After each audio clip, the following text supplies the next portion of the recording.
Hi friends, ಚಿಕ್ಕ ವಯಸ್ಸಿನಲ್ಲೇ ಬಿಳಿ ಕೂದಲು ಏಕೆ ಬರುತ್ತದೆ ಮತ್ತು ಅದರ ಹಿಂದಿನ ಕಾರಣ ಏನು ಎಂದು ನೀವು ಎಂದಾದರೂ ಯೋಚಿಸಿದ್ದೀರಾ?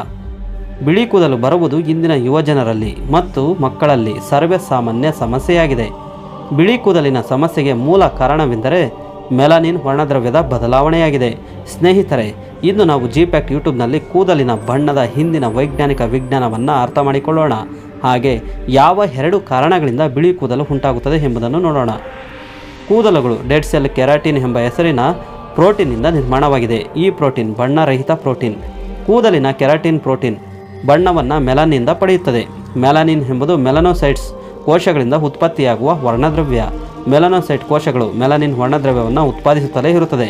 ಈ ಮೆಲನಿನ್ ಕೆರಾಟಿನ್ ಪ್ರೋಟೀನ್ಗೆ ಕಪ್ಪು, ಕಂದು ಅಥವಾ ಬಣ್ಣದ ಬಣ್ಣವನ್ನು ನೀಡುತ್ತದೆ. ಆದರೆ ಮುಖ್ಯ ವಿಷಯವೆಂದರೆ ಈ ಮೆಲನಿನ್ನಿಂದ ಕೂದಲು ಏಕೆ ಬೂದು ಅಥವಾ ಬಿಳಿ ಬಣ್ಣಕ್ಕೆ ತಿರುಗುತ್ತದೆ?